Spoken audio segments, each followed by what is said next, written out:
தோழர்களே, தமிழ்நாடு கலை இலக்கிய மன்றம் முன்னெடுத்திருக்கிற இலக்கிய தொடர் ஓட்டத்தில் நாளும் ஒரு கதை சொல்லல் என்கிற அமைப்பின் கீழ் நூற்றாண்டு கண்ட ஆளுமைகளுடைய சிறுகதை படைப்புகளை ஒவ்வொரு நாளும் இணைய வழியிலாக நாம் பயணித்துக் கொண்டிருக்கிறோம். அதிலே முதல் நிகழ்வாக சாகித்ய அகாடமி விருது பெற்ற எழுத்தாளர் யகு அழகிரிசாமி அவர்களுடைய சிறுகதைகளை மட்டும் நிறைவு செய்து, இரண்டாவது தொடர் ஓட்டத்தில் பொது உடைமை கவிஞர், மானுட சித்தாந்த சிறுகதை படைப்பாளி தமிழொலி அவர்களுடைய படைப்புகளை நாளும் ஒரு கதை சொல்லல் என்கிற இணையவழி தொடர் வாயிலாக தமிழ்நாடு கலை இலக்கிய பெருமன்றம் பயணித்து இன்றைக்கு 6ஆம் நாளை தொடங்க இருக்கிறோம். தோழமைகளே, தமிழொலியை பற்றி சொல்ல வேண்டும் என்றால் ஒரு சில வரிகளை சொல்லியே ஆக வேண்டும். கவிஞர் தமிழொலி என்று சொல்லுவதா, பொது உடைமை சிந்தனையுடைய ஆணி வேராக இருந்து செயல்படும் தமிழொலி தமிழ் சமுதாயத்தில் சாதி வேற்றுமை இல்லாத ஏற்ற தாழ்வற்ற சமூக அமைப்பை நிறுவ வேண்டும் என்பதற்காக மாபெரும் கனவு கண்டு அதை தன்னுடைய படைப்புகளால் சிந்தனைகளால் இரண்டர கலந்து பயணித்துக் கொண்டிருந்தார். இந்திய திருநாட்டில் மட்டுமல்லாது உலகில் எங்கு கொடுமைகள் நடந்தாலும், அது எந்த திசையாக இருந்தாலும் எதிர்ப்பதில் தன்னுடைய முனைப்பை காட்டுவதோடு மட்டுமல்லாமல் நல்லதை வரவேற்பதிலும் ஆர்வம் காட்டினார். இந்திய சமுதாயத்தை கட்டி போட்டிருக்கும் சாதி மத கோட்பாடுகளை, குறிப்பாக சுரண்டல் கொள்கைகளை ஆணிவேரோடு பிடுங்கி எறியும் வல்லமை தொழிலாளி வர்க்கத்திற்கே உண்டு என்பதை அதை உணர்ந்திருந்தார். அதனால் தான் தன்னுடைய சிந்தனையும் செயல்பாட்டையும் படைப்பையும் உழைப்பாளி வர்க்கத்தினுடைய, தொழிலாளி வர்க்கத்தினுடைய நிலைமைகளை, அதில் இருக்கக்கூடிய சமூக சிக்கல்களை படைப்புகளில் கொண்டு வந்து இந்த உலகத்தை, குறிப்பாக தமிழ் மண்ணை நல்வழிப்படுத்துகிற அமைப்பின் செயல்பாட்டாளர்களோடு ஓரணியில் திரண்டு நின்றார். அப்படிப்பட்ட படைப்பாளியினுடைய படைப்புகளை தமிழ்நாடு கலை இலக்கிய பெருமன்றம் முன்னெடுத்து இன்றைக்கு நாம் இணைய வாயிலாக பயணிக்க இருக்கிறோம். இன்றைய கதையினுடைய தலைப்பு ஒரு நாள். அந்த கதையை சொல்ல இருப்பவர் ஆசிரியர் பணியால் பணி நிறைவு செய்த தமிழாசிரியர் போற்றுதலுக்குரிய அம்மா ராஜாமணி அவர்கள் இன்றைக்கு கதை சொல்லியாக நம்மோடு இணைந்திருக்கிறார். முதுகலை தமிழாசிரியரான இவர்கள் ஆசிரியர் பணியில் இருந்து கொண்டு அன்பின் வழியது உயர்நிலை என்கிற கவிதை தொகுப்பினையும்,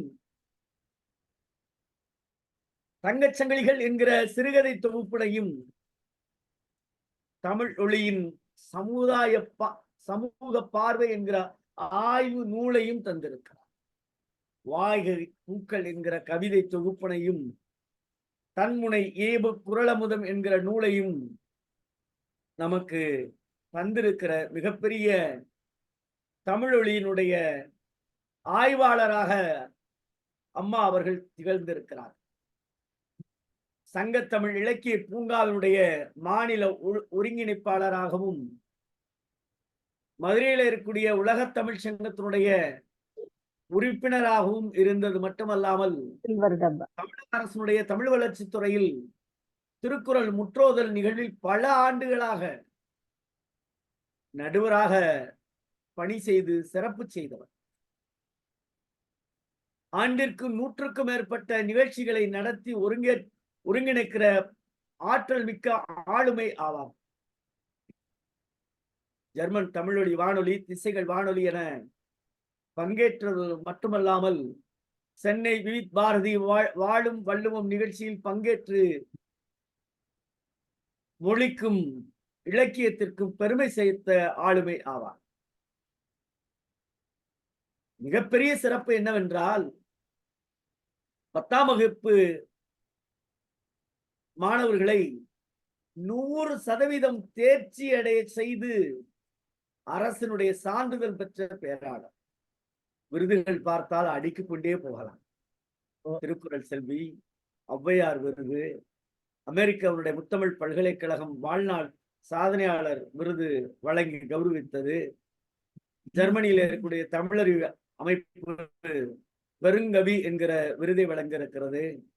புதுவை மாநிலத்திலே வாணிதாசனார் விருது, யாதுமாகிகளுடைய குழுவின் சார்பாக கல்வி சேவை செம்மல் விருது, பிரான்சில் இருக்கக்கூடிய தமிழ் கலாச்சார சங்கம் கவித்தன்றல் விருது, பிரான்சில் இருக்கக்கூடிய கம்பன் கழகம் செந்தமிழ் செம்மல் விருது, அமெரிக்காவில் இருக்கிற முத்தமிழ் தொலைக்காட்சி விருது என தமிழ் அந்த தொலைக்காட்சி தமிழ் பணி செம்மல் விருது என பல்வேறு விருதுகளை வழங்கி சிறப்பித்ததற்கான காரணம் இலக்கியத்தால் தன்னுடைய பணியை சிறப்பாக பணி சேர்த்த போற்றுள்ளதுக்குரிய தமிழாசிரியர் ராஜாமணி அம்மா அவர்கள் இன்றைக்கு நம்முடைய தமிழொலியினுடைய சிறுகதை தொகுப்பில் உள்ள ஒரு நாள் என்கிற சிறுகதையை கதை சொல்லல் வாயிலாக நம்மோடு பயணிக்க இருக்கிறார். தோழமையே வருக. தமிழ்நாடு கலை இலக்கிய பெருமன்றத்தின் சார்பாக உங்களை அன்போடு வரவேற்று கதை சொல்ல வருமாறு அன்போடு அழைக்கிறோம். தோழமையே வருக, கதை சொல்லுக. உலகெங்கும் வாழும் தமிழ் நெஞ்சங்களுக்கு என்னுடைய வணக்கங்கள். தமிழ்நாடு கலை இலக்கிய பெருமன்றம் இலக்கிய குழு ஒருங்கிணைப்பு இந்த குழுவை சார்ந்த அத்துணை தோழர்களுக்கும் என்னுடைய வணக்கங்களை இன்றைக்கு உரித்தாக்கிக் கொள்கிறேன். மேலும் இந்த நிகழ்விலே கலந்து கொண்டிருக்கக்கூடிய தோழர்கள் அத்துணை பேருக்கும் என் உளம் நிறைந்த வணக்கங்களையும் வாய்ப்பளித்தமைக்கு நன்றிகளையும் கூறி இன்றைய நிகழ்வுக்குள் செல்கிறோம். கவிஞர் தமிழ்வொலி அவர்கள் ஒடுக்கப்பட்ட இனத்தினுடைய வேதனை, ஏழைமையாக வாழ்வோரனுடைய வேதனை, இந்த சமூகத்திலே உழைப்பாளிகள் சுரண்டப்படுவதனால் ஏற்படக்கூடிய வேதனை, இந்த 3 சிந்தனைகளும் அவருடைய அத்துணை படைப்பிலும் அடிநாதமாக போய்கொண்டிருக்கும். படிப்பறிவு மட்டுமல்ல, பட்டறிவின் மூலமாகத்தான் இப்படிப்பட்ட எண்ணங்களை, அந்த வேதனைகளை சந்தித்தவரால் மட்டும்தான் அதை எழுத்தாக்க முடியும். சமுதாயத்திலே தனி ஒருவனாக நின்று எதிர்க்க முடியாத பொழுது தன் எழுத்துகள் மூலமாக சினம் கொள்கிறான் தமிழ்வொலி. அதனுடைய வெளிப்பாடாகத்தான் அவனுடைய படைப்புகள் முழுவதுமே அந்த அடிநாதமாக ஒடுக்கப்பட்டோரின் வேதனை, உழைப்பாளிகளின் வேதனை, வறுமையிலே வாடுவோரின் வேதனை அதிலே தெளிவாக இருக்கிறது. அவருடைய கவிதைகள், காவியங்கள் பல இருந்தாலும் உரைநடை வாயிலாக அவர் கதைகள், நாடகங்கள், ஆய்வு கட்டுரைகள், விமர்சனங்கள் என்று பலவும் எழுதியிருக்கிறார். 1949 அந்த ஆண்டிலே முன்னணி பத்திரிகையிலே அவர் எழுதிய பல்வேறு சிறுகதைகளை தொகுத்து சாக்கடை சமுதாயம் என்று 1952 ஒரு சிறுகதை நூல் தொகுப்பு வந்தது. பிறகு பல சிறுகதைகளையும் அதிலே இணைத்து உயிரோவியம் என்ற இந்த சிறுகதை நூல் தொகுப்பு வந்திருக்கிறது. இதிலே ஒரு நாள் என்ற இந்த சிறுகதையை பற்றி உங்களுடன் பகிர்ந்து கொள்ள வந்திருக்கிறேன். ஐப்பசி மாசம்னாலே அடமழை அப்படின்னு சொல்லுவாங்க. ஐப்பசியில தான் நமக்கு இந்த பருவகால மழை ஏற்படுறதுனால அந்த மழை விடாம பெஞ்சுக்கிட்டு இருப்போம். அப்ப அந்த அடமழை தொடங்கிருச்சு ஐப்பசியில. வானத்துல நீல நிறமெல்லாம் மறைஞ்சு நிழல் அப்படியே குவிஞ்சிருக்கு. இப்ப கோடைகால மழைக்கும் இந்த மழைக்கும் வேறுபாடு இருக்கு. கோடைகால மழையில திடீரென்ற வெண்மேகங்கள் அப்படியே கருநீலமா போய் மழை கொட்டி நின்னுடும். ஆனா ஐப்பசி மாசையில அடமழை பிசுபிசுன்னு வந்துகிட்டே இருக்கும். இப்ப மேகம் பார்த்தோம்னா நீல நிறம் மாறி அப்படியே நிழல் குவிஞ்ச மாதிரி இருக்கு அப்படின்னு எழுதுறார். அந்த பிசுபிசுத்து கொண்டிருக்கக்கூடிய அந்த நேரத்துல இந்த மரங்கள் அதெல்லாம் விரைச்சுக்கிட்டு நிக்குதாம்.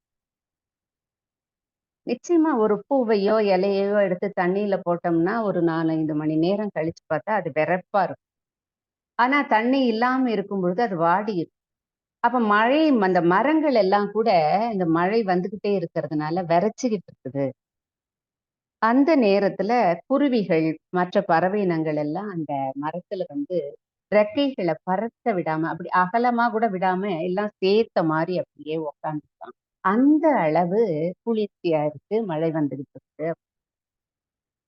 இந்த நெடுநல் வாடை போன்ற இலக்கியங்களோட அந்த குளிர்காலத்தை இங்க நமக்கு இயற்கை காட்சியா முதல்ல ஒப்பிட்டுட்டாங்க. ஒரு நிகழ்வுக்குள்ள நம்மளை அழைச்சிட்டு போறார். இந்த ஒரு நாள் என்ற நிகழ்வு இருக்கே, இது ஒரு நாள்ல ஒரு இடத்துல நடந்த நிகழ்வாக நான் கருதுறேன். பல நாட்கள் பல இடங்கள்ல எங்கேயோ நடந்துகிட்டு இருக்கக்கூடிய ஒரு நிகழ்வாக தான் இதை அவரு கொண்டு செல்றாரு அப்படின்றது என்னுடைய எண்ணமா இருக்கு. கதைக்குள்ள போ அன்னைக்கு சாயந்தரம் கொஞ்சம் மழை விட்ட மாதிரி இருந்தது. ஆனா அடிக்கு ஒரு தடவை ஜில்லுன்னு காத்து வீசிக்கிட்டே இருக்கு. எங்க பார்த்தாலும் தரை கூட ஜில்லுன்னு ஆயிருச்சு. தெருவுல நடந்து போக முடியாம ஜனங்கள் எல்லாம் திணறிக்கிட்டு இருக்காங்க. ஏன்னா மழை பிசு பிசுன்னு வந்துச்சு. ஏற்கனவே வந்த மழை தண்ணி சாலை ஓரங்கள்ல எல்லாம் அப்படியே நிக்குது. அப்ப ஜனங்கள் வந்து வெளியே வர முடியாம அது வந்து ஒரு இடர்பாடாக நினைச்சு போயிட்டு இருக்காங்க. சில பேர் என்ன செய்வாங்க, சாதாரணமா எங்கேயாவது வெளியே போகணும் அப்படின்னு சொன்னா கூட பேருந்து கட்டணம் ஒரணா அப்ப 1949 இந்த கதை எழுதுறாரு. அப்ப ஒரணா கொடுத்துட்டு பஸ் ஏறி போறதுக்கு பதிலா அவங்க என்ன நினைப்பாங்களாம், நடந்தே போயிருவாங்களாம். அப்படிப்பட்டவங்க கூட இப்ப என்ன செய்யறாங்க, பஸ்ஸுக்காக காத்திருக்கிறாங்க. அந்த பேருந்து வருமான்னு காத்திருக்காங்க. அதுல ஏறுவதற்காக வர்றாங்க அப்படின்னு சொல்லிட்டு அந்த நேரத்துல என்ன ஆகுதுன்னா சுளீர் சுளீர்னு இந்த சில்லுன்னு காத்து அடிக்குது பாருங்க. அது அப்படியே பெடரிய பிடிச்சு தள்ளுது. அதனால வேகமாக பேருந்துக்குள்ள போலாம், வண்டிக்குள்ள போலாம் அப்படின்னு சொல்லிட்டு கொஞ்சம் வேகமாக நடந்து போறாங்க. இந்த இதுல மற்றொரு காட்சியை நமக்கு காட்சிப்படுத்துறார். அந்த தெரு ஓரத்துல ஒரு பிச்சைக்காரன் தங்குவதற்கு இடமில்லாம தவிச்சுக்கிட்டு ஏழைகள் தங்குவதற்கு எங்க இந்த உலகத்துல இடம் இருக்கு? மர நிழலும் சாலை ஓரங்கள்ல தானே. அப்ப இந்த பிச்சைக்காரன் எங்க தங்க முடியும்? அந்த சாலை ஓரத்துல தான் இருக்க முடியும். அவனுடைய கந்தல் உடை இருக்கு பாத்தீங்களா, அது அப்படியே குளிர தடுக்க முடியாம அவனை தொந்தரவு படுத்துது. ஏன்னா அவன்களுக்கு என்ன பட்டாடையா வேற ஏதாவது கிழிஞ்சு போன. அப்ப ஏழ்மையினுடைய நிலைய அங்க தாங்க. இவருடைய கவிதைகள்ல கூட ஒரு இடத்துல சொல்லி இருப்பாரு, கந்தலினாலான அந்த தடுப்பு சுவர்கள், தகரம் வந்து மேற்கூரையா இருக்கு, ஒரு தூணு தான் கொம்பா இருக்கு அப்படிங்கிற மாதிரி அந்த குடிசை பகுதியை காமிப்பார். மழை பெய்யும் போது அந்த ஏழைகளுடைய வீடு அந்த குடிசையை ஒட்டி இருக்கும். அந்த மாதிரியான பழந்தகரம் அப்படின்னு எல்லாம் சொல்லி அந்த இருப்பிடத்தை அவர் காட்சிப்படுத்தி இருப்பார். அது மாதிரி இந்த சாலை ஓரமா இருக்கக்கூடிய அந்த பிச்சைக்காரன் பந்தல் உடையில இருக்கான். அது கூட அவனுடைய குளிர் தாழ முடியாம இருக்கு அப்படின்னு சொல்லிட்டு அவர் காமிக்கிறார். இது வேழத்தின் வாய்ப்பட்ட கரும்பு போல அப்படின்னு உவமைகள் கதைகள்ல கூட இவருடைய நடுவுல நடுவுல அதை ஒரு ஓமையா சொல்லி நமக்கு அழகா சொல்லியிருப்பார். அந்த நேரத்துல ஒரு பெண்மணி என்ன செய்யறா, ஒரு குழந்தைய தோல்ல அணைச்ச மாதிரி அந்த தெருவையே உத்து பார்த்துக்கிட்டு. அவ யாருன்னு சொன்னா, அந்த பகுதியில இருக்கக்கூடிய ஒரு வறுமைக்குட்பட்ட ஒரு பெண். அவளுடைய கணவன் அன்றாடங்காட்சின்னு சொல்லுவோம் இல்லையா, அப்படிப்பட்டவங்க. அவன் கணவன் வந்து அந்த கை ரிக்ஷா எடுத்துட்டு போய் அதுல வரக்கூடிய வருமானத்தை வச்சுதான் அந்த குடும்பத்தை நடத்துறாங்க. மழைக்காலம் போது இந்த ஏழைகளுக்கெல்லாம் அந்த மாதிரி வெளியே போகக்கூடிய மற்றவர்கள் போனாதானே அவங்களை இழுத்துட்டு போனாதானே அவனுக்கு வருமானம் அது எல்லாமே இருக்கு. அதனால வேலைக்கு போக முடியல. வேலைக்கு போக முடியலன்னும் போது அந்த குழந்தைக்கு பால் வாங்குறது கூட காசு இல்ல. அந்த பெண்மணிக்கு சாப்பிடுறதுக்கு காசு இல்ல. குடும்பம் நடத்த காசு இல்ல. ரொம்ப ஏழ்மையா இருக்கான்.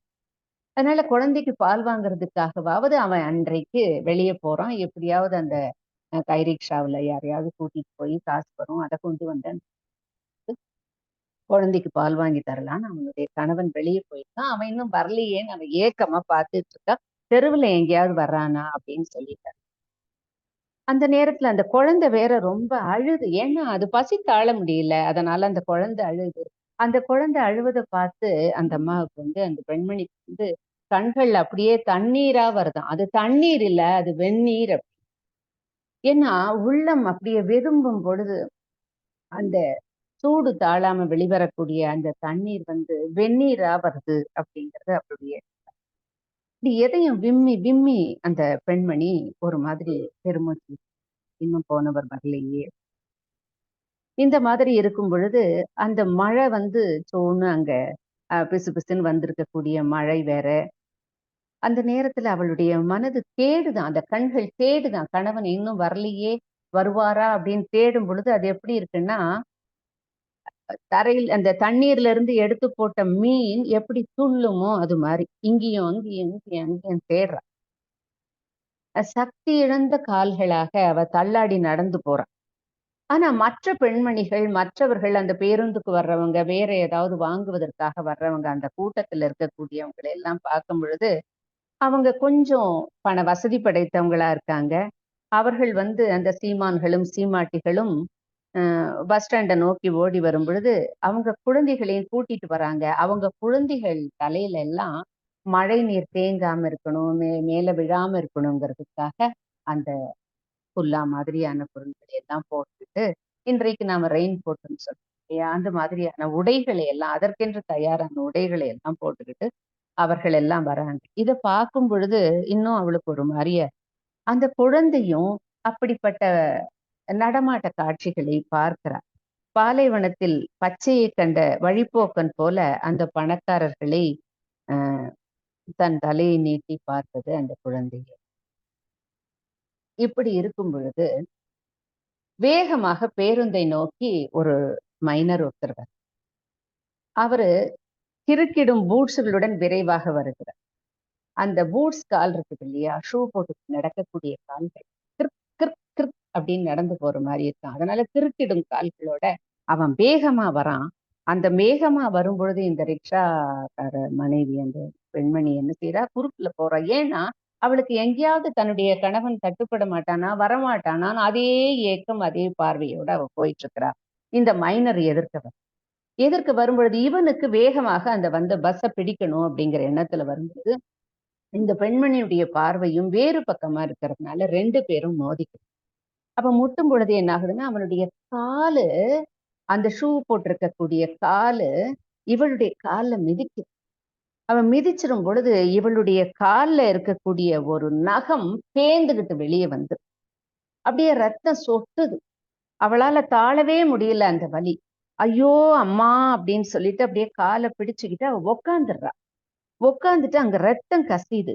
ஆனா அந்த மைனர் அப்படி அப்படி இடிக்கும் பொழுது ஏற்படக்கூடிய அந்த இதுல அந்த மைனர் கால்கள் என்ன ஆகுதுன்னா, பக்கத்துல போய் அந்த சேரும் சகதியுமா இருக்கு இல்லையா, மழை வந்திருக்கிற இடத்துல, அந்த இடத்துல போய் அப்படியே சளுக்குன்னு அப்படி அவனுடைய கால் அங்க வந்து பிடிச்சுட்டு உட்காருது. அந்த மண்ணுல போய் விழுந்து அவன் விழல, அந்த காலை அதுல வந்து சகதியில போய் அவன் அதுல இருந்து எடுத்துட்டு வரான்.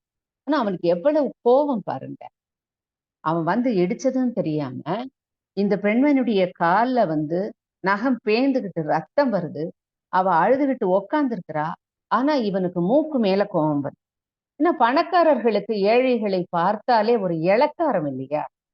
அதனால அவன் என்ன செய்யறான், ஏன்னா உலகம் அவங்க பக்கம்தான் இருக்கு, அவங்க சொல்லக்கூடியதுதான் சரின்னு சொல்லி அவன் அதிகமாக பேசுறான். கழுத, கண்ணு தெரியல, மூதேவி, நீங்க எல்லாம் எதுக்கு உயிரை வச்சிட்டு இருக்கிறீங்க, பிச்சைக்கார நாய, இப்படி எல்லாம் அந்த பெண்மணிய அவன் திட்டுறான். அது திட்டும் பொழுது பக்கத்துல இருக்கக்கூடியவங்க யாருக்கு வந்து சப்போர்ட் பண்ணுவாங்க? அவங்க இந்த ஏழை பெண்மணிக்காக யாராவது பரிதாபப்பட்டு பேசுவாங்களா? உலகம் ஒரு நாளும் அப்படி இருக்கிறது. எவனிடம் பணம் இருக்கிறதோ அவனுக்கு தான் இந்த உலகமும் சாய்ந்து கொடுக்கிறது.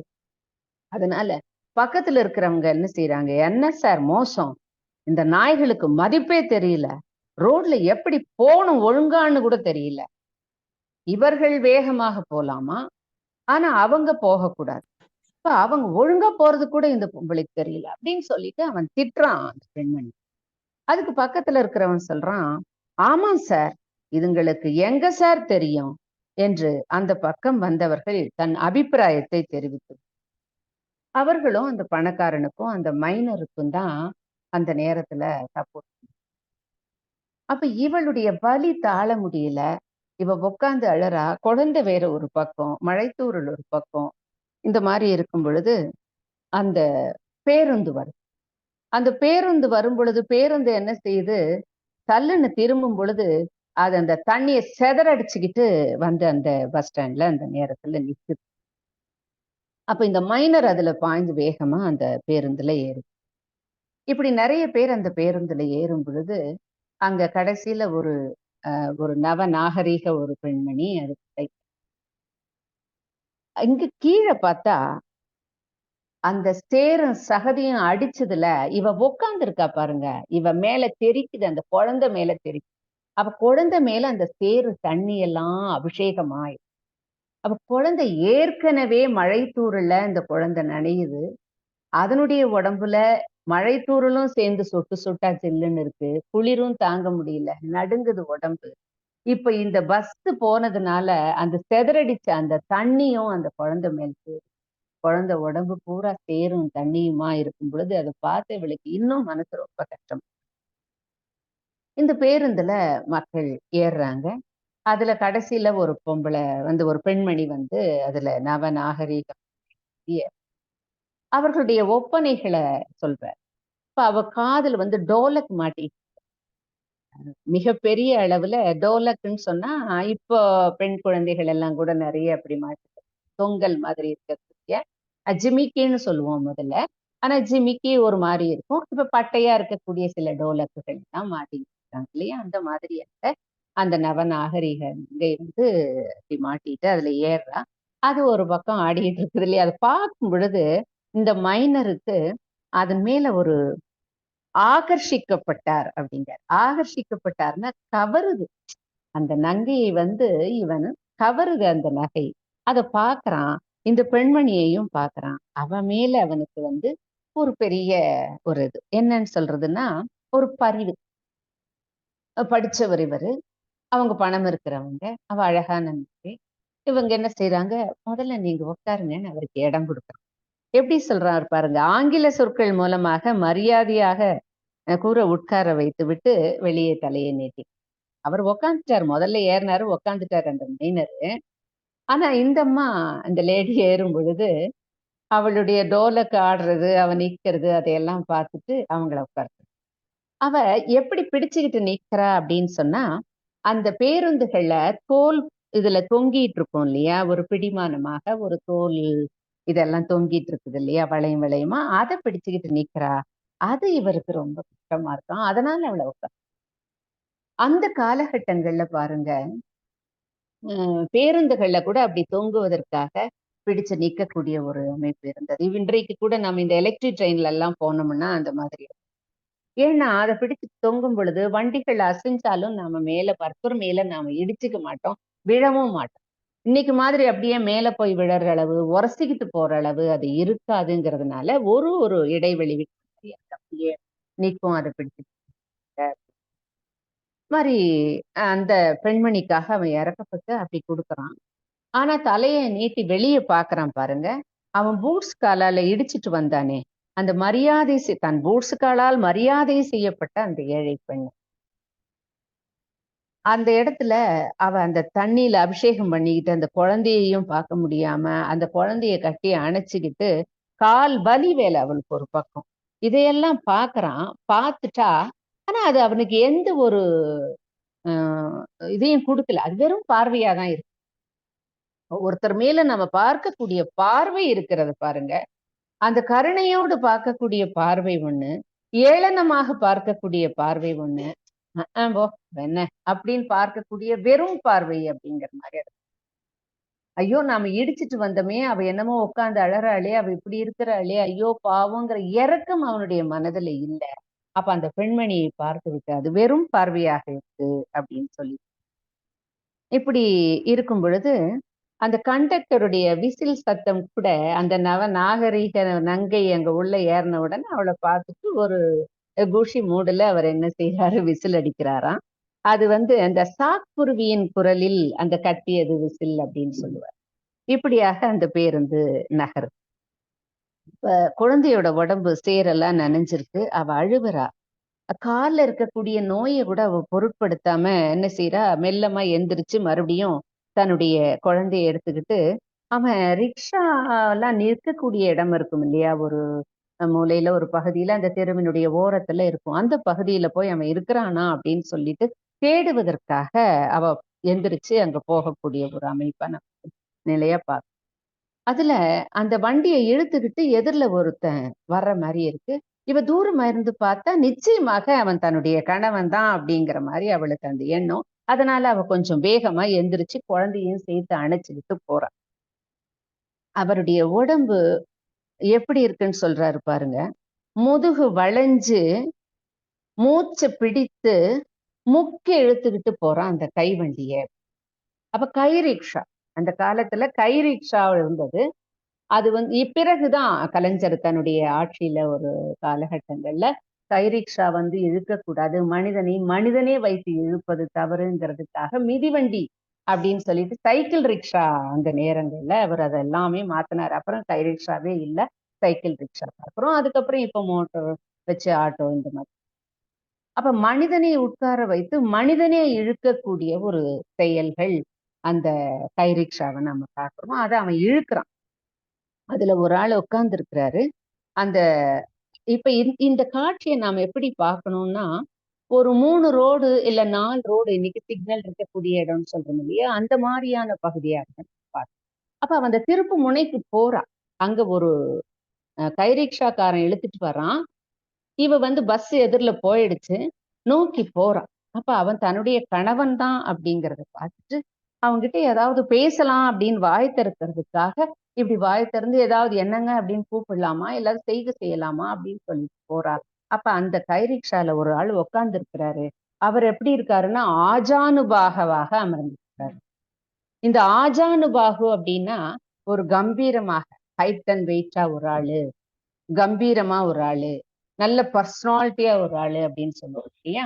பர்சனாலிட்டின்னா ஆளுமை, அந்த ஆளுமை கிடையாது. ஆளும் வளரணும், அறிவும் வளரணும், அதுதான்டா வளர்ச்சின்றாரு. அந்த ஆளுமை கிடையாது, பாடி பில்டிங். அப்ப அந்த ஆளு அதுல உக்காந்துருக்காரு. அதை வச்சு அவன் எடுத்துட்டு போறான். இவனே ஏற்கனவே மனைவி பாலே இல்லாத ஒரு நிலைமையில அந்த குழந்தை இருக்கக்கூடிய வீட்டுல அவனுடைய உடம்பு மாத்திரம் எப்படி இருக்கும், நல்ல ஊட்டச்சத்து நிறைந்ததா இருக்குமா, இருக்காது. அப்ப அவன் அப்படிதான் மூச்சு திணறிக்கிட்டு அவன் முதுக வளைச்சுக்கிட்டு முக்கி முக்கி இழுத்துட்டு போறான். இப்போ இந்த இடத்துல இன்னொன்னு கூட எனக்கு சொல்லணும்னு தோணும். அந்த குழந்தைக்கு பால் இல்லை அப்படிங்கறத தான் இங்க வலியுறுத்தி அவர் சொல்லும் பொழுது, ஏற்கனவே தமிழ் ஒலிபரப்பிய படைப்புகள்ல ஒரு போராளி அப்படிங்கிற ஒரு புரட்சி அப்படிங்கிற ஒரு பாடல் கவிதையில வரும். அதுல வந்து தொழிற்சங்கத்துல வேலை செய்யக்கூடிய எல்லாம் அந்த தொழிலாளிகள்லாம் சிறையில அடைத்து வச்சிருப்பாங்க. ஏதோ ஒரு ஸ்ட்ரைக்கு காரணமாக அப்ப அடைச்சு வச்சிருப்பாங்க. அப்ப போராட்டம் நடக்கும். போராட்டம் நடக்கும்போது இந்த காவலாளிகள் எல்லாம் பெண்கள் வந்து நடத்துவாங்க. இப்ப கணவன்மார்கள் எல்லாம் வந்து உள்ள இருப்பாங்க, பெண்மணிகள் அந்த போராட்டம் நடத்துவாங்க. அப்ப இந்த காவலாளிகள் அவங்களை போட்டு அடிச்சு, யார் போராட்டம் நடத்துறது, உங்களை யார் தூண்டியது அப்படின்னு சொல்லிட்டு அதுக்கு அந்த பெண்மணி என்ன சொல்லுவா, இவங்க தான் என்ன தூண்டுனாங்கன்னு அந்த குழந்தைகளை காமிக்கும். அப்ப குழந்தைகள் இவங்களா இந்த போராட்டத்தை தூண்டுனாங்க அப்படின்னு கேட்கும் பொழுது அதுல எழுதியிருப்பாரு, குழந்தைக்கு பால் இல்ல, பச்சிளம் குழந்தை அது அழுகுது, அது அழும்போது நாங்க என்ன செய்வோம், அந்த அழுகையை நிறுத்துறதுக்காக இங்க வந்து நாங்க போராட்டோம். இந்த மாதிரி ஏழைகளினுடைய வாழ்வை அப்படியே அப்பட்டமா படம் பிடிச்சு நம்ம மனசுல வந்து அஹ், பாரத்தை அப்படியே திணிக்கிற மாதிரி இருக்கும். கருத்துக்களை எல்லாம் நம்ம படிக்கும். இப்ப இந்த மாதிரியாக அந்த குழந்தைக்கு பால் இல்லைன்னு போது அந்த பெண்மணி படக்கூடிய கஷ்டத்தை எல்லாம் அந்த இதுல சொல்லிக்கிட்டே வர்றாரு. இப்ப கணவன் தான் அங்க வண்டி எடுத்துட்டு போறான். அதுல இவ்வளவு பெரிய உடம்போட ஒரு ஆள் உக்காந்து இருக்கிறாரு அப்படிங்கறத சொல்லிட்டு அவ பார்த்துட்டா. பார்த்துட்டு ஏதாவது பேசலாம் அப்படின்னு சொல்லிட்டு இது பண்ணும்போது பேசவும் முடியல. அதுக்குள்ள அந்த ஆளை பார்த்தா, அந்த ஆளு எங்க பார்த்த மாதிரி இருக்கு அவர். அந்த வண்டியில போறவர் வந்து பார்த்த மாதிரி இருக்கு ஏற்கனவே. அவர் எங்க பார்த்தான்னா, போன வாரம் விஷ்ணு கோயிலுக்கு போயிருந்தா, அந்த கோயில்ல முன்னால வாசல்ல ஒரு பெரிய பிரசங்கம் நடக்குது. பிரசங்கம்னா அந்த சொற்பொழிவு நடக்குது. அப்ப அதுல பெரியவரா இவர் பிரசங்கம் பண்ணிட்டு இருக்காரு. உபன்யாசம்னு சொல்லுவோம், சொற்பொழிவுன்னு சொல்லுவோம். அப்ப அந்த பிரசங்கம் பண்ணிட்டு இருக்கிறாரு. அப்ப தெய்வத்தையே அப்படியே கொண்டு வந்து நிறுத்துற மாதிரி மனமுருகி பாடுறதும் மிகப்பெரிய ஒரு இது மாதிரி எல்லாம் அவரு செய்யறாரு. அப்போ அந்த பார்த்துட்டு அவ்வளவு தெய்வ பக்தியை மற்றவர்களுக்கு உணர்த்தக்கூடியவராக அவருடைய பிரசங்கம் இருந்தது. அப்ப அவர் செஞ்ச அந்த மனமுருகி பாடிய பாடல்கள் மூலமாக கூட இவங்கெல்லாம் அவரை கையெடுத்து கும்பிடக்கூடிய ஒரு நிலைமைக்கு கூட இவர் கும்பிட்டுருக்கா. அப்படிப்பட்ட ஒரு ஆளாக அந்த ஆஜானு பாகவாக இருந்த அந்த ஆளு உட்கார்ந்து போறாரு. அவர் மிரட்டுறாரு வேற, சீக்கிரம் போ அப்படின்னு. இப்படி இவ பார்க்கும் பொழுது என்ன செய்யறா, கொஞ்சம் அந்த வண்டி பக்கமா போலான்னு வரும் பொழுது எதிரில 2 லாரிகள், இந்த லாரிகள் வந்து ராணுவ லாரிகள் அப்படின்னு சொல்லிட்டு ராணுவ லாரிகள் வேகமாக வருது. 2 வருது. அப்ப 2மே வழிய அடைச்சுக்கிட்ட மாதிரி வருது. ஒண்ணும் பின்னால ஒண்ணு வர்ற மாதிரி இல்ல. 2 அடைச்சுக்கிட்ட வருது. அந்த வண்டிக்காரன் என்ன செய்யறான், கொஞ்சம் இடம் கொடுக்கலான்னு ஒதுக்குறான், கொஞ்சம் நிக்கிறான். நிக்கிறதுக்குள்ள இவர் என்ன பண்றாரு, அந்த வண்டியில உட்கார்ந்து இருக்கிறவரு சத்தம் போடுறாரு, ஏன்டா வண்டியை நிறுத்துற, எடுறா வண்டி அப்படின்னு சொல்ற மாதிரி சொல்லும் பொழுது அவன் வண்டியை நிறுத்தாம அவனும் எடுக்க வேண்டிய ஒரு சூழல். எதிரில வரக்கூடிய 2 லாரிகளும் வருது. இவ கொஞ்சம் ஒதுங்கி போய் அதை பார்க்கலாம் அப்படின்னும் பொழுது ஒரு லாரி இன்னொரு லாரிய ஓவர்டேக் பண்ணி வர்ற மாதிரி வேகமா வருது பாருங்க.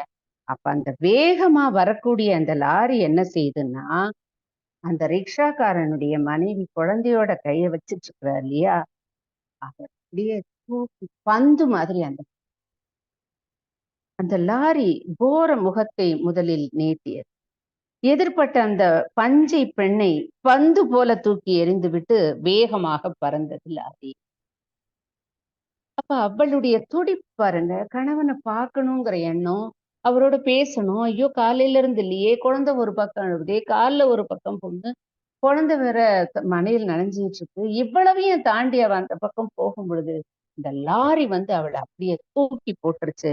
அப்படி தூக்கி போடும் பொழுது அதை வீசி எறியப்படுகிறாள். அந்த இடத்துல பந்து மாதிரி அவ. அதுக்கு முன்னால அவ வச்சுக்கிட்டு இருந்த அந்த குழந்தையை இடுப்போடு சேர்த்து அணைச்சு கொண்டு போற பாருங்க. அந்த வச்சுக்கிட்டு இருந்த அந்த குழந்தை என்ன ஆகுதுன்னா, வெகு தூரத்தில் போய் உருண்டது அப்படி. குழந்தை தூங்கி அந்த பக்கம் தூக்கி வீசிட்டு அந்த குழந்தை உருண்டு கிடக்கு. கீழே விழுந்தது இல்லாம மறுபடியும் உருண்டு உருண்டு அந்த குழந்தை என்ன ஆயிருக்கு. இப்ப இவளுடைய எண்ணம், இவளை தூக்கி வீசிருச்சு, குழந்தையும் தூக்கி வீசிருச்சு அந்த. அப்ப இவளும் கீழே விழுந்துட்டா. விழுந்தவளுக்கு தன்னுடைய வலிக்காக அழுவாளா, அந்த குழந்தை விழுந்ததுங்கிறத பார்த்துட்டு அழுவாள். அப்ப ஐயோ என்று அவளினுடைய கடைசி கூச்சல் எதிரொலித்து விட்டு மறைந்தது. அவளுடைய அந்த அடிபட்ட அந்த துயரத்தை அப்படியே படம் பிடிச்சிட்டாங்க. ஐயோன்னு கத்துறா. அந்த ஐயோன்னு கத்துற அந்த ஒரே கூச்சல் தான் இறுதி மூச்சா நின்னு போச்சு. அப்ப இந்த இடத்துல அவளும் விழுந்து இறந்து போயிடுறா.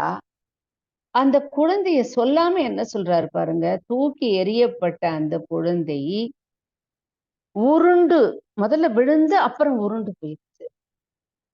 கீழே விழுந்தாலே குழந்தை தாங்காது, அதுக்கப்புறம் அது உருண்டு ஓடுது. இவள பந்து மாதிரி தூக்கி வீசிருச்சு அந்த லாரி. இந்த இந்த ஐயோங்கிற சத்தம் அந்த பக்கமா தானே அவன் போயிட்டு இருக்கிறான், தன்னுடைய கணவன் ரிக்ஷாவுல. அவனுடைய காதுல கேக்குது, அவனுக்கு என்னமோ பண்ணுது. அப்படியே தன்னுடைய தலையை அப்படி திரும்பி, என்னடா அங்க ஒரு சத்தம் வருதேன்னு திரும்பலாம் தலையை திருப்புறான் பாருங்க. திருப்புறதுக்குள்ள இந்த ஆளு அதுக்குள்ள உட்கார்ந்து இருந்த அந்த பக்தர் அவர் என்ன சொல்ல, டேய் கழுத, சீக்கிரம் இழுத்துட்டு போடா, மடையா, என்னடா வேடிக்கை, டேய் போடா என்று கையை ஓங்கினார். இவருடைய அதட்டல், மிரட்டல், அவன் தன்னுடைய தலையை திருப்பி கூட பார்க்கல. ஐயோங்கிற சத்தம் வந்தது. அது அவன் மனசுல என்னமோ பண்ணுது. அவன் திரும்பி பார்க்க விடாம இவர் விரட்டு. அந்த வார்த்தைகள் பார். கழுத, சீக்கிரம் எடுத்துட்டு போடா, மடையா, என்னடா வேடிக்கை, டேய் போடா என்று கையை ஓங்கி. இத போறேன் சாமி, என்று அவன் நடுக்கத்துடன் வண்டியை இழுத்து கொண்டு ஓடும். அவனுடைய எண்ணம் எல்லாமே இந்த ஒரு சவாரி கிடைச்சா போறோம், அதுல வரக்கூடிய காசை வச்சு அந்த குழந்தைக்கு பால் வாங்கி கொடுத்துடலாம், பசியோடு இருக்கக்கூடிய தன் மனைவிக்கு ஏதாவது வாங்கி கொடுக்கலாம் அப்படிங்கிற எண்ணமே இருந்ததுனால அந்த இடத்துல அவன் திரும்பியே பார்க்காம கஞ்சிக்கு வழி தேட வேண்டும் என்ற அந்த நிலையில அந்த அரை கணத்தை கூட வீணாக்காமல் அவன் வேகமாக அப்படின்னு சொல்லிட்டு அத்தோட முடிச்சிட்டான். இது எவ்வளவு பெரிய ஒரு ஒரு சோகத்தை, ஒரு பாரத்தை நம்ம மனசுக்குள்ள இறக்கி அந்த காட்சிகளை அப்படியே சொல்லிட்டே வந்து கடைசியில நம்ம மனசுல ஒரு பெரிய பாரத்தை இறக்கி, ஒரு சோகத்தை இறக்கி, இதுக்கப்புறம் ஐயோ அந்த குழந்தை பொழைச்சிடாதா, அவளுக்கு வந்து ஏதாவது யாராவது பார்த்து எடுத்திருக்க மாட்டாங்களா, அந்த கணவன் வந்து பார்த்திருக்க மாட்டானா அப்படிங்கிற எண்ணங்கள் எல்லாம் வாய். அந்த கணவன் வந்து அந்த மனைவியையும் அந்த குழந்தையும் பார்த்திருக்க மாட்டான் அப்படிங்கிற எண்ணங்கள் எல்லாம் நிச்சயமா படிக்கிறவங்களுக்கு அப்படியே ஒரு ஒரு சோகத்தை உண்டார். பொதுவா தமிழ் வழியினுடைய வாழ்க்கையே ஒரு சோகம். அவருடைய கதைகள் பலவும் சோக முடிவுல தான் அவர் எழுதியிருப்பாரு. இந்த கதையிலையும் அதே மாதிரிதான் அந்த சோகத்தோட அத முடிச்சிருப்பார். இது ஏழைகள் படும் பாடு அப்படிங்கிற ஒரு நிலையில ஒரு நாள் ஒரு இடத்துல இல்ல, எங்கேயாவது ஒரு மூலையில நிச்சயமாக ஏழைகள் இந்த மாதிரியான இடர்பாடுகள் ஏதோ அடைஞ்சுக்கிட்டே தான் இருக்கு. அப்ப பணக்காரர்களுக்கு அந்த ஏழைகளின் மேல இம்மி அளவு கூட அந்த கரிசனம் இல்லை அப்படிங்கிறது. அவர்களை ஒரு பொருட்டாக மதிப்பதே இல்லை. இவருடைய மற்றொரு கதையில நினைவு நட்சத்திரத்துல ஒரு வார்த்தை எழுதியிருப்பாரு, மனிதர்களாக பிறந்திருந்தும் கூட மனிதர்களாக இவர்கள் வாழ முடியாத சூழல் தான் அப்படின்னு சொல்லிட்டு இந்த ஏழையாளர்களுக்கெல்லாம் ஒரு வரி வந்து அது மாதிரி அவர்கள் வாழ்வதற்கே இந்த உலகத்துல இடம் இல்லாம இருக்கு. உண்ண உணவும் உடுக்க உடையும் இருக்க வீடும் எல்லாம் இருக்கணும் அப்படிங்கிறோம். ஆனா இருக்கிறதுக்கு வீடு இல்லைன்னாலும் உணவு இல்லைன்னாலும் வாழவே முடியாத ஒரு சூழலாக பணம் படைத்தவர்களோ மற்றவர்களோ அவங்களை இடிச்சு தள்ளுறதும் அவங்கள வந்து கொடுமைப்படுத்தக்கூடிய ஒரு நிலையும் இதையெல்லாம் பார்க்கும் பொழுது இன்றைக்கு காலகட்டத்துல கூட சாலையோரங்கள்ல படுத்திருக்கக்கூடிய ஏழைகளுடைய நிலைமை ஒரு படத்துல நாம பார்ப்போம். ஒரு கார் ஏத்தி ஒரு 7 பேரோ 6 பேரையும் அவன் கொன்னுட்டு போயிருப்பான் குடிச்சிட்டு போதையில அப்படின்னு. அது மாதிரி எங்கேயாவது கால் போனது கை போனதெல்லாம் இன்னும் நம்ம பார்த்துக்கிட்டு தான் இருக்கோம். அப்ப இதெல்லாம் பணம் இருக்கக்கூடிய அந்த திமிரினுடைய அதிகாரத்தினுடைய அந்த வலிமையினுடைய அந்த கொடுமைகள் ஏழ்மைகள் இன்றும் ஏழை அனுபவித்துக் கொண்டுதான் இருக்கிறார்கள் அப்படின்னு இந்த கதை மூலமாக நமக்கு ஒரு பாடல் கூட கண்ணதாசனுடைய பாடல் வரிகள் கூட வரும். இந்த செல்வர்களின் நிலையும் ஏழைகளின் நிலையும் ஒப்பிட்டு அவர் ஒரு பாடல் செல்வர்கள் இல்லத்தில் சீராடும் பிள்ளைக்கு பொன் வண்ண கிண்ணத்தில் பால் கஞ்சி தண்ணீருப்பிட்டு காவேரி நீரிட்டு கலயங்கள் ஏங்குது வாழ்வின் சோரின்றி இதயங்கள் ஏங்குது வாழ்வின்றி. சோறில்லாம கலயங்கள் ஒரு பக்கம் இருந்தாலும் இதயங்கள் கூட வாழ்வில்லாம வாழக்கூடிய ஒரு நிலைமைதான் இந்த உலகத்திலையும் இன்றைக்கும் கூட நடந்து கொண்டிருக்கிறது. 1000 அறநூல்கள் ஏழைகளின் சிரிப்பில் இறைவனை காணலாம் அப்படின்னு சொன்னாலும் மக்களுக்கு செய்யக்கூடிய தொண்டே மகேசனுக்கு செய்யக்கூடிய தொண்டு அப்படின்னு சொன்னாலும் அந்த ஏழைகளுக்கு கொடுத்து அவர்களையும் ஒரு சமப்படுத்துவதற்கான எந்த விதமான செயல்பாடுகளும் இன்னும் இல்லை. ஏழைகள் ஏழைகளாக தான் இருக்கிறாங்க. பணக்காரர்கள் மேலும் மேலும் பணம் படைத்தவர்களாக அதிகாரம் படைத்தவர்களாக மாறிக்கொண்டுதான் இருக்கிறார்.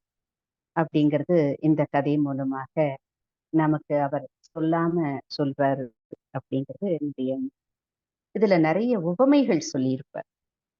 அந்த வேழத்தின் வாய்ப்பட்ட கரும்பு போல அப்படின்னு. ஏழைகள் வந்து ஒரு கரும்பு சக்கையை கொண்டு போய் கரும்பை கொண்டு போய் யானைகிட்ட கொடுத்தா அது எப்படி மென்னு துப்பி போடுமோ அது மாதிரி ஏழைகள் வந்து இந்த குளிரினால ஆடைகள் வறுமையில இருக்காங்க அப்படிங்கறதெல்லாம் இந்த இதுல சொல்லியிருப்பார். ரொம்ப மனதுக்கு கஷ்டமாக இருக்கக்கூடிய ஒரு பாரமாக இருக்கக்கூடிய ஒரு கதையாக இந்த கதை எனக்கு கண்ணீரோட வந்தது. இதுல 2-3 இடங்கள்ல அவருடைய அதே முற்போக்கு சிந்தனையும் வெளிப்படுத்தி இருப்பார். இப்ப ஆன்மீக பிரசங்கம் செய்யக்கூடியவர் அங்க கோயில்ல நின்னு மிகப்பெரிய அளவு மனமுருகி தெய்வத்தை பாடி தனக்கு கரகோஷம் வாங்கி கொண்டிருக்கக்கூடியவர் உள்ளத்துல சிறிதளவு கூட அந்த இரக்க மனப்பான்மை இல்லாதவராக நம்ம அது மாதிரி தெருவோரம் செல்லக்கூடிய அந்த மைனர் மாதிரி இருக்கிறவங்க மனிதாபிமானமே இல்லாம ஏழைகளுக்கு நடக்கணும். இதுல லாரிகள்ல போகக்கூடிய இராணுவ லாரி, சரியான கட்டுப்பாடு போகக்கூடிய லாரி, ஒழுங்குமுறையை கடைபிடிக்கக்கூடிய அந்த மாதிரியான இடங்கள்ல கூட அவர்கள் அத மாறி அது போகும் பொழுது இந்த ஏழைகள் துன்பப்படுறாங்க அப்படிங்கிறது தான் இதுல அழகா சொல்லி. மனதுக்கு பாரமான இப்படிப்பட்ட வறுமை தன்மையை ஒழிக்கணும் அப்படிங்கிற ஒரு எண்ணத்தோட கவிஞர் தமிழ்வழியினுடைய இந்த கதையை உங்களுக்கு நான் தெரிஞ்சுக்கிட்டது மூலமாக எனக்கு எவ்வளவு தான் சொல்ல தெரிஞ்சது. அதனால மிகுந்த இப்படி ஒரு வாய்ப்பளித்தமைக்கு தோழர்கள் அத்தனை பேருக்கும் என்னுடைய நன்றியை தெரிவிக்கிறேன். நன்றி, வணக்கம்.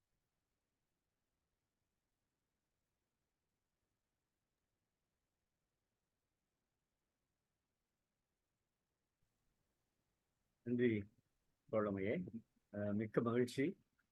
ஒரு கதையை எப்படி சொல்ல வேண்டும் என்கிற அந்த கதை சொல்லிக்கான கூறுகளோடு தங்களுடைய கதையை கட்டமைத்தீர்கள். இரண்டாவது செய்தி, ஒரு வானொலியில் நாங்களாம் சின்ன பிள்ளையா இருக்கும்போது கதை கேட்போம். அது ஒரு சுவாரஸ்யமா இருக்கும். அது கேட்கிற அதை மீண்டும் நினைவுபடுத்தியது உங்களுடைய கதை. மூன்றாவது செய்தி என்ன என்று கேட்டால், எந்த இடத்திலும் நீங்கள் ஒரு தமிழாசிரியரை சொல்லவே வேண்டாம். பணியை சிறப்பா செய்து பல்வேறு பொறுப்புகள், பல்வேறு விருதுகள் பெற்றிருக்கிறீர்கள். ஆனால் அந்த கதையினுடைய ஓட்டத்தில் எந்த இடத்திலுமே ஒரு தெளிந்த நீரோடை போல, தொடர்ந்து கொட்டுகிற அருவி போல அந்த வார்த்தைகள், அந்த வார்த்தைகளுக்கு எல்லா இடத்திலும் உயிரோட்டம் கொடுத்திருந்தீர்கள். அதான் முக்கியம். வார்த்தை கதையை சொல்லலாம், யார் வேணாலும் கதை சொல்லலாம். ஆனால் அந்த கதைக்கு உயிரோட்டம் கொடுப்பது படைப்பாளன் எந்த நோக்கத்திற்காக, எந்த சிந்தனையோடு, எண்ணத்தோடு எழுதியிருந்தானோ அந்த எண்ண ஓட்டத்தை கேட்பவருடைய, வாசகனுடைய மனத்தில் பதிக்க வைப்பது என்பது கதை சொல்லினுடைய மிகப்பெரிய பங்கு. அப்படி இருந்தாதான் கதை சொல்லி. கதை யார் வேணாலும் கடகடன்னு வாசிக்கலாம், என்ன வேணாலும் பண்ணலாம். ஆனால் அதை உயிரோட்டம் கொடுத்து உலவ விட்டு இருக்கிறீர்கள் என்கிற மிகப்பெரிய ஆளுமை. உண்மையிலே உங்களை பாராட்டுகிறோம் என்று சொல்ல மாட்டோம், வயதின் காரணமாக வணங்குகிறோம். உங்களுடைய தமிழ்நாடு கலை இலக்கிய பெருமன்றம் இன்றைக்கு அறிமுகப்படுத்தியதில் நாங்கள் பெருமகிழ்ச்சி அடைகிறோம். தோழமையே, அவர்களை பற்றிய பின்னூட்டம் இன்றைக்கு வழங்குமாறு நம்முடைய வழக்கம் போல் எங்களுடைய மேலாள் பொதுச் செயலாளர் தான் ரவீந்திர பாரதி ஐயா அவர்கள் தான் வழங்குவார்கள். காரணம், அவர்கள் இணைப்பில் இணையவில்லை, பார்த்து கொண்டே இருந்தாலும் உங்களுடைய மூத்த தோழர் சிவசுப்பிரமணியன் தோழர் அவர்கள் பின்னூட்டம் தருமாறு கேட்டுக்கொள்கிறேன். தோழர்கள் அனைவருக்கும் வணக்கம். இன்னைக்கு கதை சொன்ன தோழர் ராஜலட்சுமி அவர்கள் ரொம்ப அருமையா சொன்னாங்கன்னு சொல்ல முடியாது. ரொம்ப ஆய்வு முறையில் சொல்லி இருக்கிறாங்க. பொதுவா அந்த கதையில் வரக்கூடிய நிகழ்வுகளை, சம்பவங்களை சொல்லிட்டு போறது இல்லாம அது குறித்து ஆய்வு செய்து விளக்கி கூறியுள்ளார். பொதுவா அந்த கதையினுடைய தலைப்பு வச்சே அவங்க சொன்னாங்க, ஒரு நாள். அது இந்த கதையில் நிகழக்கூடிய நிகழ்ச்சி ஒரு நாள் இல்ல, யுகமாக நடந்து வருகிறது என்று அவர் சொன்னது ரொம்ப முத்தாய்ப்பாக இருந்தது. அவர்களுக்கு நீங்க சொன்னதுபடி பாராட்டு மட்டுமல்ல, வாழ்த்து மட்டுமல்ல, வணக்கங்கள். இதுல இந்த கதை முழுவதும் ஏழைகள் படுகின்ற துன்பங்களை பட்டியலிட்டு காட்டுகிறார் தமிழொலி. முதல்ல மாதத்தை குறிப்பிடுகிறார், ஐப்பசி. அதிலே வருது பசி. ஏழைகளுக்கு அந்த பசிங்கிறது தொடர்ந்து இருந்து கொண்டே இருக்கிறது என்பதை குறிப்பால் சுட்டி காட்டுகிறார். பிறகு இந்த செல்வமுடையவர்களை பார்த்து ஏழைகள் வந்து பொறாமைப்படுறதே கிடையாது. ஏக்க பெருமூச்சு தான் விட்டுதாங்க, அவ்வளவு ஒழிய பொறாமையே கிடையாது. அவங்க அவ்வளவு அழகா நவநாகரிகத்தோட இருக்காங்க அப்படிங்கிறது பெருமூச்சு விடுகிறார்கள். பிறகு இந்த இந்த அந்த வழியா போகிற பாதசாரி வந்து இந்த பெண்ணை வைராப்புல. இப்போ அந்த மார்க்சியம் வந்து எனக்கு நினைவு கூறுகிறது, காரல் மார்க்ஸ் சொன்னது நினைவு கூறுகிறது. அதாவது நடுத்தர வர்க்கத்தினர் எப்போதுமே முதலாளி பக்கம்தான் சாய்வார்கள், ஏழைகள் பக்கம் சாயவே மாட்டார்கள். முனைவர் அண்ணாதுரை அவர்களே, உங்க மைக்கை கொஞ்சம் மியூட் பண்ணுங்க.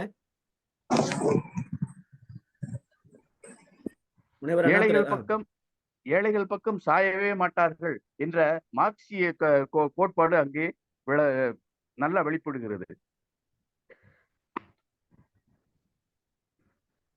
அரசின் ஓர் அங்கமான இராணுவம்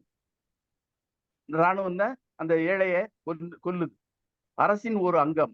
அரசே வந்து என்ன, பணக்காரர்களின் கைவசம் உள்ளது, அவர்களால் உருவாக்கப்பட்டதுதான். அந்த மேல அடுத்து ஏழைகளுக்கு பல அபிஷேகம் வந்து பன்னீராலா அபிஷேகம் கிடைக்க போகுது, சேற்றால் தான் அபிஷேகம் கிடைக்கிறது. பிறகு எல்லாரும்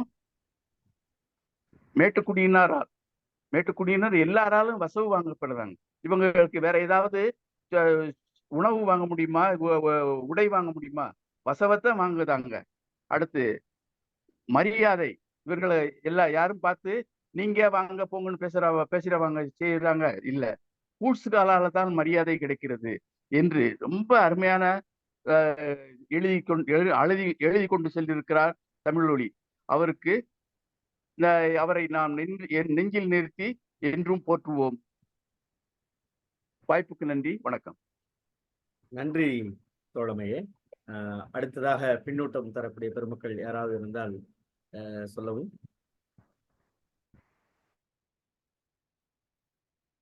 ஓகே, நன்றி.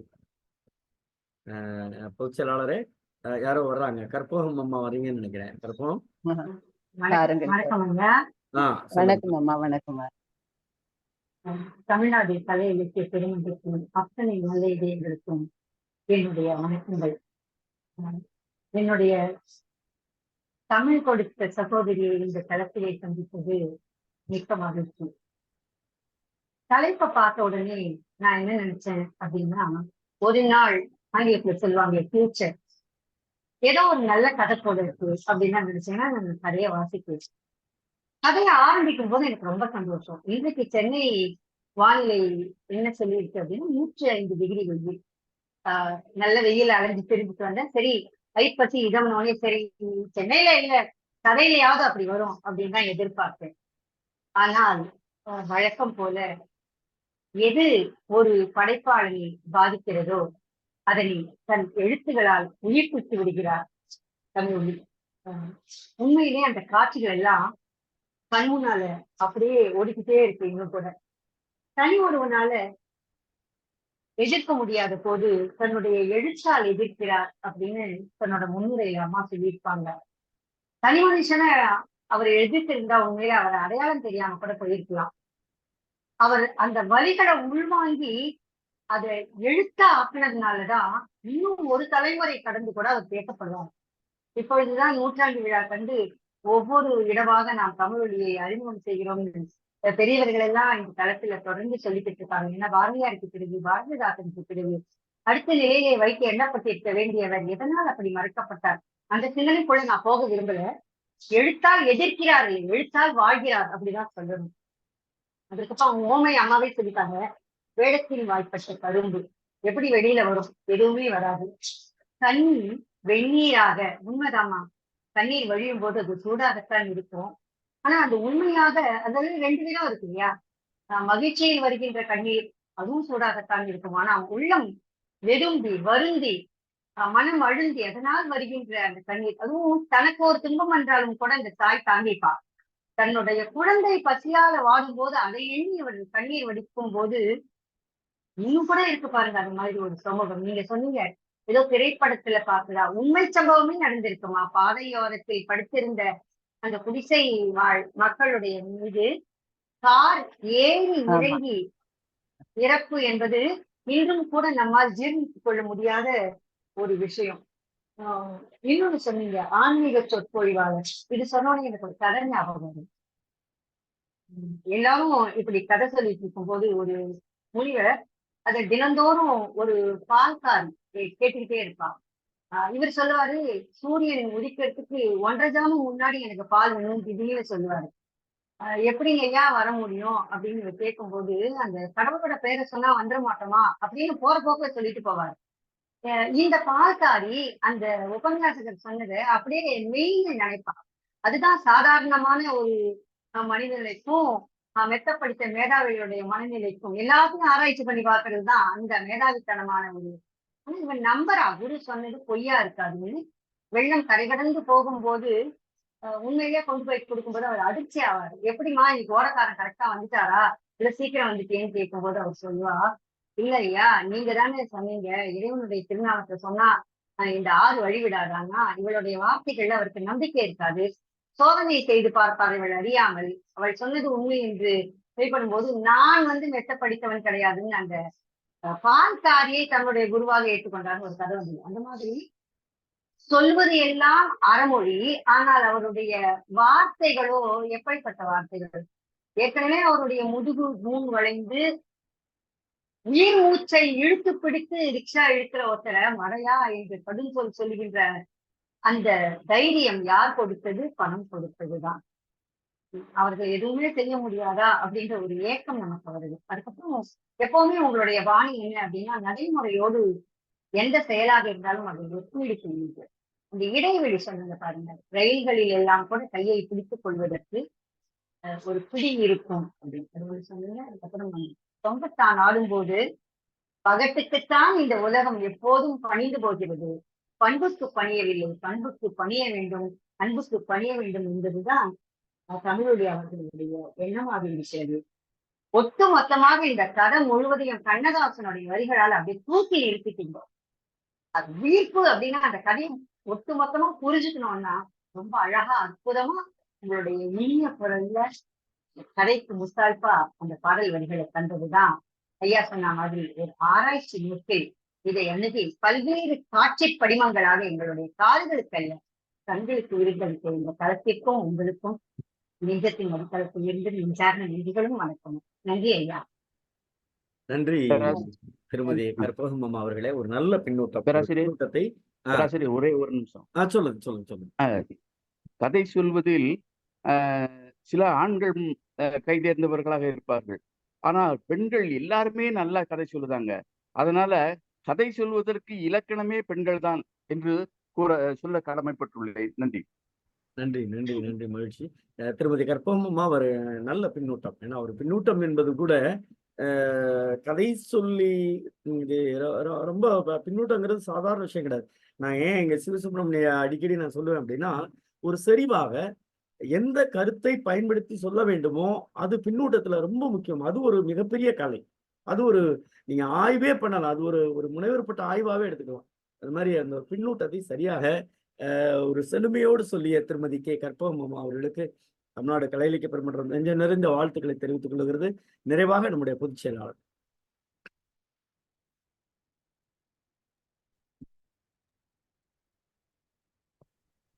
கேக்குதா? கேட்குது பொதுச் செயலாளர். 3 நாளா நிகழ்ச்சி தொடர்ச்சியா பயணத்துல இருக்கீங்க. பெரிய டிராவல். பயணத்திலே தான் இருக்காங்க.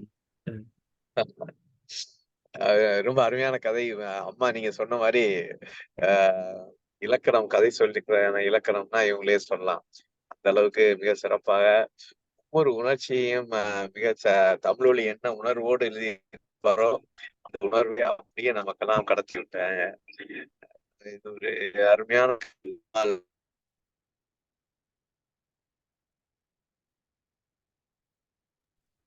குளிர் வந்து எப்படி இருக்கும்ன்றத சொல்லி போவார். அப்புறம் மலையில வந்து நம்ம ஏற்கனவே நம்ம கரிசல் எழுத்துக்களை படிக்கும் போது கீரா குலசாமி 2 பேருமே கரிசல் காட்டுல ஐப்பசி அடைமழை வந்து மிக கொடூரமானது.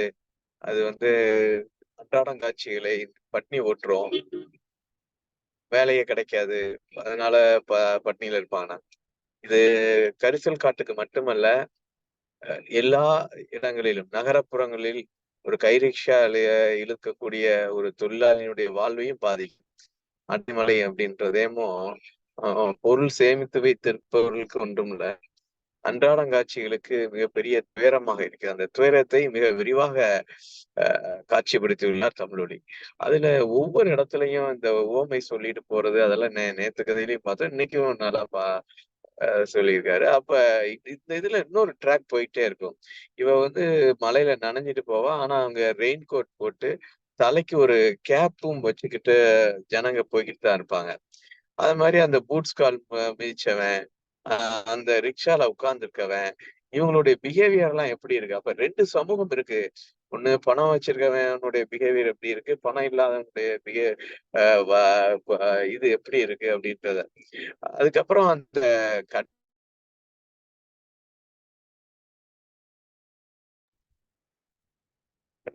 2 ராணுவ லாரிகள் வந்து முக்கி போட்டுட்டு வரும். அதுல வந்து ஒரு லாரி முந்தி இவள அடிச்சிருது. அப்ப அந்த அவன் இந்த ஐயோன்ற சத்தத்தை கூட கேட்கணும்னு திரும்பி பார்க்கும்போது அவன் விரட்டுறான் உட்கார்ந்துருக்கவன். அவனும் என்ன நினைக்கான், இது ஒரு கணம் திரும்பி பார்த்துட்டா நம்ம குழந்தைய பட்னியோட இருப்பா, அவ மனைவி பட்னியோட இருப்பா, குழந்தை பால் இல்லாம இருக்கும், அவளுக்கு கொண்டு போய் கொடுக்குற கணம் வந்து ஒரு கணம் லேட் ஆயிருமோன்ற எண்ணத்துல அவனும் திருப்பி இழுத்துட்டு போயிடுவான். அப்ப ஒரு அப்படியே சோகத்தை விட்டுட்டு அதுக்கப்புறம் என்ன நடக்கும் நீங்களே யோசிச்சுக்கோங்கன்ற மாதிரி கதையை முடிச்சிட்டாரு. இது அந்த ஜீவாவனுடைய பாட்டு ஒண்ணு வந்து ஒரு இந்த காலுக்கு செருப்பும் இல்லை, காலுக்குள்ளும் இல்லை, பாலுக்குள்ளே தோமடா என்ற பாட்டுல ஒரு ஸ்டான்ஸா வரும். பாலின்றி பிள்ளை எழும், பட்டினியால் தாய் எழுவாள், வேலையின்றி நாம் அழுவோம் என் தோழனே, விடும் மூச்சும் சுடும் அலும்பர். இந்த ஸ்டான்ஸாவ அப்படியே விரிச்சு ஒரு கதையா கொடுத்துட்டாரோ அப்படின்ற மாதிரி தோணும். அதுலயும் சொல்லுவாரு, அந்த கண்ணீரே சுடும் அப்படின்பாரு. அந்த அதுக்கடுத்து வரும், கையில் ஒரு காசும் இல்லை, கடன் கொடுப்பார் யாரும் இல்லை, செய்யும் தொழில் கிட்டவில்லை என் தோழனே போகும். அப்ப இந்த பாடல் ஒரு சாதாரண தொழிலாளியினுடைய பாட்டை ஜீவா அவர்கள் காட்சிப்படுத்தியதை ஒரு கதையாக விவரித்து அந்த பாட்டை விட மனதை அந்த கதையை அமைத்து, இப்படி ஒரு வாழ்க்கை இருக்கு, நீங்க ஒரு வாழ்க்கை வாழ்ந்துகிட்டு இருக்கீங்க சரி, ஆனா அவங்க கூட பிறந்த உன்னுடைய கூட இருக்கலாம், உன்னுடைய இந்த தேசத்தில் பிறந்தவன் இப்படி ஒருத்தன் வாழ்றான் அப்படின்றதையும் பாத்துக்கோ அப்படின்னு முன்னாடி விரிச்சு போட்டுறாரு. மிக அருமையான கதை. அம்மா வந்து தொடர்ந்து நாம் அழைக்கும் போதெல்லாம் நம்மோடு வந்து கதை சொல்லணும். இவங்ககிட்ட எல்லாம் நம்ம படிச்சிருந்திருக்கலாமோன்னு தோணுது. படிச்சிருந்தா நமக்கு எத்தனை கதைகளை மிக அற்புதமாக சொல்லியிருப்பார்கள்னு நினைக்கிறது.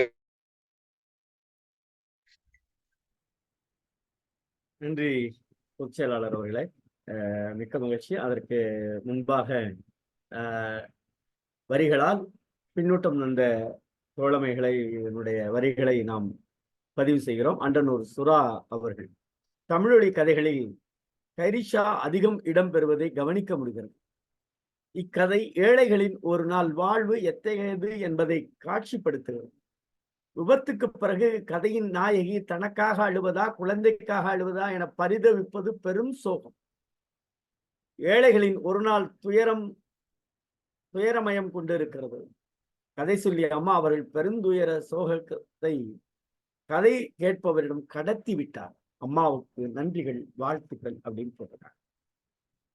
ரேவதி நவநீத கிருஷ்ணன் அம்மா போட்டிருக்காங்க, மாலை நேரம், மழை பெய்யும் சாரம், சாலை ஓரம் சகதியின் ஈரம், வறுமையின் கொடூரம், வாடுது சாரீரம், ரிக்ஷாக்காரன் நேரம், மனைவியும் குழந்தையும் சோரம், அறியாமல் ஓட்டம், அவனுக்கு வாட்டம், நிகழ்ந்தது ஒரு நாள், நிறைந்தது வாழ்நாள், ராஜாமணி அம்மாள் கதைக்குரிய விதம் மிகவும் கனிவு. கவிஞரே வாழ்த்துக்கள், சிறப்பு சிறப்பு. எதுகை மோனை விளையாடுது, வாழ்த்துக்கள். அடுத்து திருமதி கற்பகம் அம்மா, மிகவும் சிறப்பு அம்மா, வாய்ப்புக்கு நன்றி, ஆஹா அருமை அப்படின்னு போட்டிருக்காங்க. முனைவர் பே. அண்ணாதுரை அவர்கள், தோழர் வணக்கம். சமூக நிலைமையை தனித்து கூறினால் சிறப்பாக இருக்கும். கதையுடன் தங்கள் கருத்து பொதுமக்களின் கருத்தாக இருந்தது, நல்லது, அருமை அப்படின்னு பின்னூட்டம் தந்திருக்காங்க. பின்னூட்டம் தந்த தோழமைகளுக்கு வாழ்த்துக்கள். பொதுச் செயலாளரே, நாளைய நிகழ்வு போயிடலாமா? நாளைய கதை மிகுந்த தலைப்பு நன்றி. கெட்ட கனவு. கதை சொல்லி வந்து முனைவர் மா. இளங்கோவன், தமிழ்துறை தலைவர், ராமகிருஷ்ணா மிஷன், விவேகானந்தா கல்லூரி, சென்னை, மற்றும் மதிப்பூர் தலைவர், தமிழ்நாடு கலை இலக்கிய மன்றம், சென்னை. நன்றி. அம்மா ராஜாமணி அம்மா எதுவும் சொல்றீங்களா? நிறைவா? அனைத்து தோழமைகளுக்கும் நன்றி. எனக்கு யார் எந்த பொறுப்புல இருக்கீங்க அப்படின்னு சொல்லிட்டு உங்களை அந்த மதிப்பு கொடுத்து சொல்ல தெரியல. அனைவரையுமே நான் தோழனாகத்தான் நினைக்கிறேன். தோழன் தோழிகளாக நினைப்பதால் அந்த குழுவில் இருக்கக்கூடிய அத்துணை தோழர்களுக்கும் தோழிகளுக்கும் என்னுடைய நன்றியையும் வணக்கத்தையும் தெரிவிக்கிறேன். எனக்கு இப்படி ஒரு வாய்ப்பு கொடுத்தமைக்காக மிகுந்த நன்றி ஐயா. இளங்கோவன் ஐயா தான் என்னை அடிக்கடி அழைப்பார். அதனால அவர் சொன்னதுனால கலந்துக்கிட்டேன். ரொம்ப சிறப்புங்க ஐயா. ரொம்ப நிறைவாக, மன நிறைவாக இருந்தது உங்களுடைய வாழ்த்துக்கள் எல்லாம். மிகுந்த நன்றி ஐயா. நன்றி தோழமையே. தொடக்கத்திலே சரியாக தொடங்கினீர்கள். பட்டறிவு மூலமாக எண்ணங்களை எழுத்தாக்கி இருக்கிறார் என்று தமிழொலியை அழகாக குறிப்பிட்டீர்கள். அம்மா கற்பகம் நினைவூட்டியது போல தனி ஒருவனால் எதிர்க்க முடியாத இந்த சமூக அவலங்களை தன்னுடைய படைப்பால், தன்னுடைய எழுத்துக்களால், தன்னுடைய இலக்கிய வரிகளால் எதிர்க்க முடியும் என்று நிரூபித்து காட்டியவர் தமிழொலி. இந்த ஒரு நாள் கதையில் பல இடங்களில் உங்களுடைய எண்ணங்கள், இந்த சமூகத்தின் மீது உங்களுக்கு இருக்கிற அக்கறையை அழகாக பதியம் செய்து போனீர்கள். நீங்கள் சொன்னீர்கள், பணக்காரர்களுக்கு ஏழையை பார்த்தாலே ஒரு எரிச்சல். உண்மைதான் தோழமையே, உண்மைதான் தோழமையே. இந்த சமூகத்தில் மனிதநேயம் மலர வேண்டும் என்பதுதான் பொது உடைமை சித்தாந்தத்தினுடைய நோக்கம். அதை முன்னெடுப்பது யார் என்று கேட்டால், சமூகத்தில் வலியோர் என்று சொல்லக்கூடியவர்கள் தான் அதை கூர்ந்து கவனித்து பரவலாக்கம் செய்ய வேண்டிய கடமையும் பொறுப்பும் இருக்கிறது. ஆனால் அவர்கள் தட்டி கழிப்பதில் தான் பொது உடைமை இயக்கங்கள் எழுந்து நிற்க வேண்டிய சூழல் ஏற்படுகிறது. இன்னமும் ஒருபடி இடத்திலே சொன்னீர்கள், ஏழை இன்னும் ஏழையாய்க்கொண்டே இருக்கிறார்.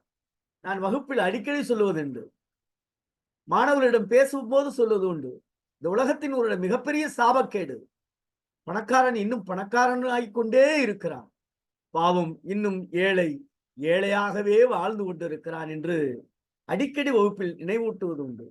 அதையும் நீங்கள் நினைவூட்டி இருக்கிறீர்கள் என்றால் வகுப்பில் இந்த சொல்லை நீங்கள் பயன்படுத்தி இருக்க வேண்டும். அவை மட்டுமல்லாது கதையினுடைய போக்கில் ஒரு விஷயத்தை சொன்னீர்கள். முதுகு வளைந்து கைரிக்ஷாக்காரனை நீங்கள் தமிழொலி சொன்ன வார்த்தைகளால் நீங்கள் பயணித்த பொழுது உங்களுடைய கருத்தாக ஒரு விஷயத்தை சொன்னீர்கள். மனிதனை வைத்து மனிதனே இழுக்கிறான். காரணம், இந்த ஏழைகள் படுகின்ற பாடு இருக்கிறதே, அது கொடுமை, அது கொடுமை. நம்முடைய பிள்ளைகளுக்கு தாளாட்டுகிறோம். ஓரளவு நிரந்தர வருமானம் இருக்கக்கூடிய நாம் என்பது ஆசிரியர் அரசு ஊதியம் பெற்ற நாம் அப்படியே எடுத்துக்கொள்ளலாம். கொரோனா காலத்தில் நாம் பார்த்தோம், நமக்கு வருமானம் வந்தது, நம்முடைய குடும்ப சூழலை சரியாக பயணிக்க வைக்க முடிந்தது. பாவம் ஏழைகள் அந்த சமயத்தில் பட்ட அவலங்கள் இருக்கிறதே, அதை சொல்லி மாளாது. கையேந்துகிற அவலங்களை நாம் பார்த்தோம். ஒரு உணவு பொட்டலம் கிடைக்காதா என்கிற அவலம் இந்த தேசத்தில் இருக்கிறது. அதற்கு பொறுப்பு யார்? நாம் தான். ஏழை ஏழையாக ஆவதற்கு அவன் மட்டுமே காரணம் அல்ல. ஏழை என்பது என்ற ஒரு பிரிவை ஒதுக்கி அவனுடைய விதியை காட்டி அல்லது அவனுடைய சூழலை காட்டி அவனை ஒதுக்கி தள்ளுவது கூட இந்த சமூகத்தினுடைய குற்றம். அதைத்தான் தமிழொலி கையில் எடுத்தார். ஒரு ஏழை ரிக்ஷாவினுடைய ஒரு நாள் வாழ்வை எடுத்துக்கொண்டு பயணித்தார். ஒரு நாள் கனவு என்பது நான் பல நேரங்களில், குறிப்பாக நான் புத்தாக்க பயிற்சிக்காக சென்னை பல்கலைக்கழகத்தில் நான் தங்கியிருந்தேன். அங்க இருந்த விடுதி அறை எடுத்து தங்கியிருந்தோம். அதிகாலை பொழுதில் அந்த மெரினா கடற்கரையில் நடைபயிற்சிக்காக மேற்கொள்ளுகின்ற பொழுது வீதி ஓரங்களில் படுத்து உறங்குகிற அந்த அந்த மனிதர்களை, அவர்கள் மீது மொய்த்த அந்த கொசுக்களுடைய எண்ணிலடங்கா கூட்டத்தினுடைய எண்ணிக்கை பார்த்த பொழுது இந்த தேசத்தில் இன்னமும் வறுமை வறுமை வறுமை பிரம்மாண்டமாகவே வாழ்ந்து கொண்டிருக்கிறோம்.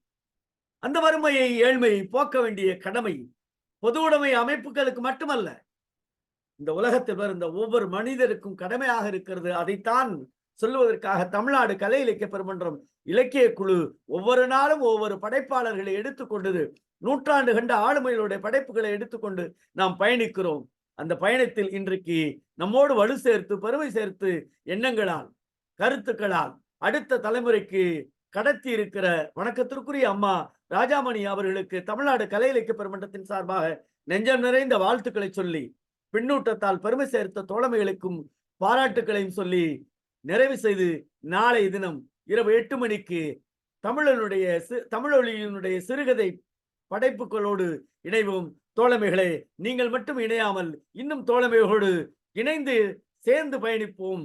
சமூக மாற்றத்திற்கான அடையாளம், சமூகத்திற்கான விழிப்புணர்வுக்கான அடையாளம் தமிழ்நாடு கலை இலக்கிய பெருமன்றம் எடுக்கிற இந்த முன்னெடுப்பில் உங்களையும் இணைத்து பயணம் செய்யுங்கள். நன்றியும் வாழ்த்துக்களும். நன்றி. நாளை